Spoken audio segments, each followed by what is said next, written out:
Aaron, what a reception, over 400 fans in here. On behalf of the ones who weren't here, welcome to Sheffield. Your first thoughts?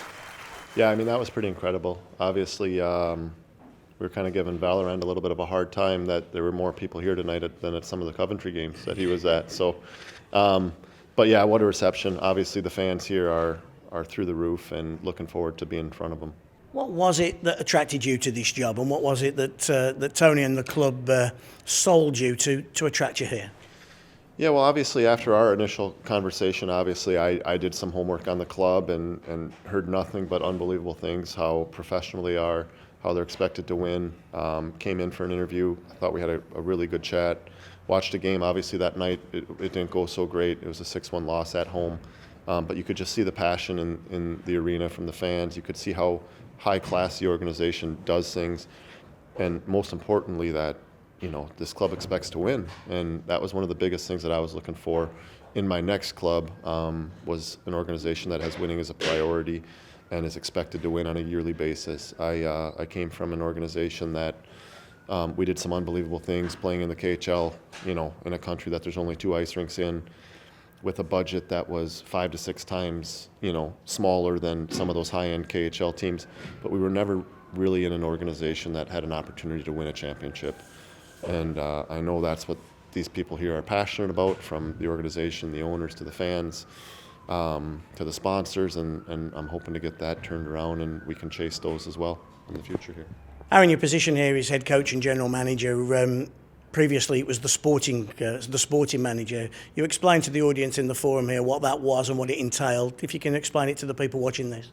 Yeah, well, I was responsible basically for the sports side of the organization. I recruited all the players, negotiated all the contracts, interviewed coaches, hired coaches, basically made any sporting decisions throughout the year, if we were going to add a player, if we were going to fire a player. Just basically run-of-the-mill, running the sports side of an organization. And of course that involved the coaching as well at the end of last year and the start of this as well. Yeah, at the end of last year I jumped on the bench for a half a season. It went really, really well, so over the summer we decided that we thought it would be best for the organization for me to take over as the head coach as well, and the head coach we had came back as my associate coach. I had a relationship with him in the past. We worked really, really well together. Unfortunately, due to some financial situations within the club, we had to close up shop, and which made me available for a new gig. You again explain to the audience here your style of coaching and what you're going to be looking for from a Steelers team this year. What is that? Well, at the end of the day, the coaching side of things, I have 4 months to worry about right now. I'm in the general managerial phase of this, when I think it's all about finding the right players to come in here that we can build around and be successful. From the coaching side, I want to be a team that, obviously, I think most coaches are going to say the same thing in this situation, but executing it and having the right personnel is what will allow us to do that. Is we want to play a fast, up-tempo game. We want to be physical. We want to, we can go through these types of comments all night long. At the end of the day, it's going to be about the players. It's going to be about how we execute, how we want to play. We might play one way on a Saturday night. Depending on how we play on a Sunday, we might play a different way. So we got to be adaptable as coaches. We got to communicate to our players. I want to empower the players to make good decisions, be offensive. I want our D to jump in the rush. It'll be a different style than what you guys had seen last year, that's for sure. And of course, you talk about personnel, and we've announced some returnees tonight. The Dowd signing, obviously huge for the club, but also Anthony DeLuca and Marc-Olivier Valorant. Yeah, I mean, it's a really nice nucleus we have to start with. Now over the next 3 or 4 months, we'll put together a good group, I hope. Obviously, that's not going to happen overnight. It's still real early for us to be able to get the guys that I would like to bring in. So we're going to be patient. I'll use my network. I'll make my phone calls. I'll watch a lot of film over the next few months. Looking forward to being here in the office in Steeler territory and getting that side of things done. The Dowd signing was crucial, wasn't it? Yeah, you know what? I was hoping that deal could have been done before I got here, but I had a really good chat with Dowdy on Friday, another really good one on Monday, and then we were able to get it over the line Monday night. He's just one of those guys that, at this stage of his career, He had 24 goals this year, led the team in goals.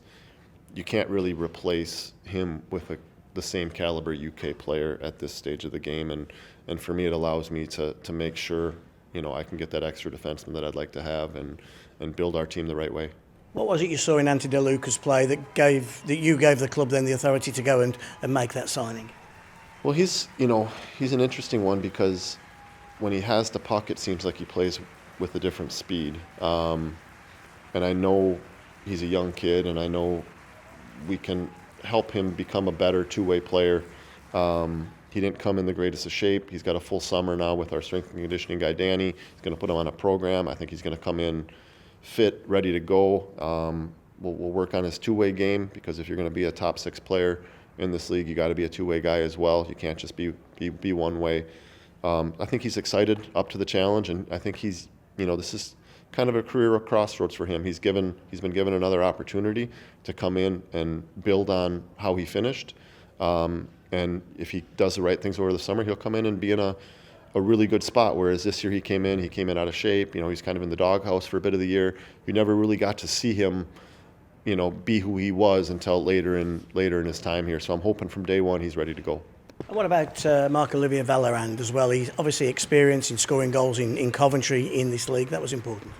Yeah, for sure. I think with Marco, you have a guy that who's had success in this league, and he didn't have it 5-6 years ago. You know what I mean? He's 1 year removed from leading this league in goals. He went down to Austria, played in the Alps League, and led that league in goals. So you know what I mean. You know what you're going to get out of him from that regard. Same thing though. You know what I mean. We need to work on his two-way game. He needs to be a complete player. I know he plays with flair. He plays with energy.